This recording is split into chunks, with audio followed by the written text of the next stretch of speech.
Hello दोस्तों, आज हम लोग इस लेक्चर में पार्ट 2 करेंगे, जिसमें प्रकाश का परावर्तन है। तो प्रकाश का परावर्तन किसे कहते हैं? जब प्रकाश की किरण किसी परावर्तक पृष्ठ अर्थात चिकनी सतह से टकराकर वापस उसी माध्यम में लौट जाती है, इस घटना को प्रकाश का परावर्तन कहते हैं। ठीक है, तो फिगर से समझिए पहले इसको आप। देखिए, यह एक परावर्तक पृष्ठ है जिसको चिकनी सतह बोलते हैं। ठीक है, और प्रकाश की किरण एक समान माध्यम से आती है, किसी एक माध्यम से आ करके इस पृष्ठ से टकराती है, टकरा करके और पूरी तरीके से पुनः उसी माध्यम में वापस लौट जाती है। इस घटना को प्रकाश का परावर्तन कहते हैं। इस बिंदु पर जहाँ किरणें टकराती है, जहाँ लौटती हैं, इन दो किरणें बनती हैं यहाँ पे। एक तो किरण आई, फिर टकराने के बाद दूसरा निकल जाती है, फिर वह दूसरा रूप धारण कर लेती है, वापस लौट जाती है। तो जहाँ दोनों किरणें का परावर्तन हो जहाँ इस किरण का परावर्तन होता है, उस बिंदु पर एक अभिलंब डाला गया है। ठीक है, लंबवत एक यहाँ पर रेखा खींची गई है, जिसे हम आपतन बिंदु कहते हैं। ठीक है, तो आपतित किरण और परावर्तित किरण और अभिलंब एक ही बिंदु पर हो जाते हैं।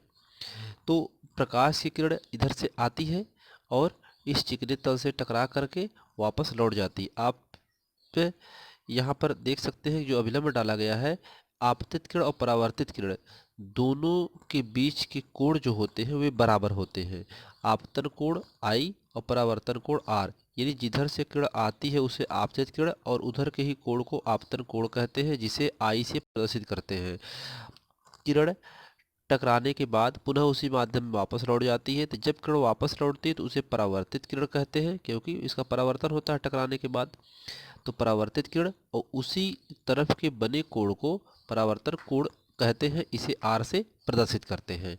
ठीक है, तो प्रकाश का परावर्तन की परिभाषा कि किसी जब प्रकाश की किरण किसी माध्यम से एक माध्यम से, कोई भी माध्यम हो सकता है, तो जब प्रकाश की किरण किसी परावर्तक पृष्ठ से टकराती है, अब आप इसको और बोल सकते हैं कि जब प्रकाश की किरण किसी एक माध्यम से या समान माध्यम से चलकर चिकने तल से या परावर्तक पृष्ठ से टकराने के पश्चात पुनः उसी माध्यम में वापस लौट जाती है, तो इस घटना को परावर्तन कहते हैं।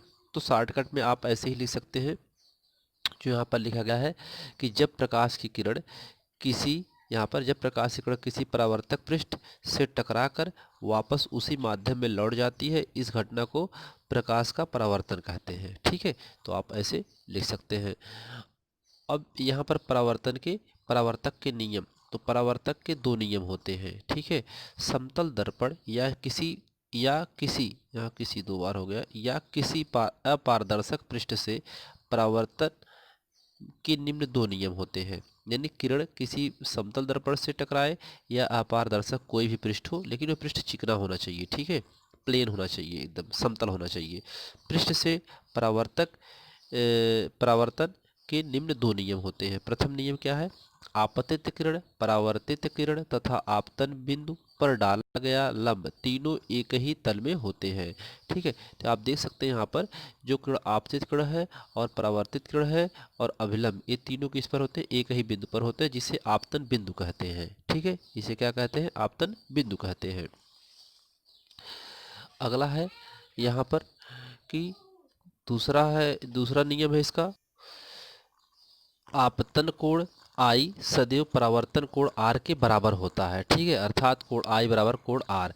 तो यह कोण हमेशा आपतन कोण और परावर्तन कोण के हमेशा बराबर होता है। यह परावर्तन के नियम में होता है। ठीक है, तो परावर्तन के नियम में आपतन कोण और परावर्तन कोण हमेशा बराबर होते हैं। ठीक है, तो इसे यह परावर्तन के दो नियम और परावर्तन की परिभाषा हम लोग इस लेक्चर में पढ़े हैं। अगले लेक्चर में आपको प्रतिबिंब के बारे में बताया जाएगा कि प्रतिबिंब कैसे बनता है और प्रतिबिंब कितने प्रकार के होते हैं। ठीक है, तब तक के लिए आपको धन्यवाद। प्लीज़ दोस्तों, यदि वीडियो आपको अच्छा लग रहा है तो इसको लाइक करें, सब्सक्राइब करें और शेयर करें, और कमेंट बॉक्स में ज़रूर बताएं कि आपको वीडियो कैसा लग रहा है और नोट्स आपको समझ में पूरी तरीके से आ रही है या नहीं आ रही है। जैसा भी हो आप कमेंट करके ज़रूर बताएं।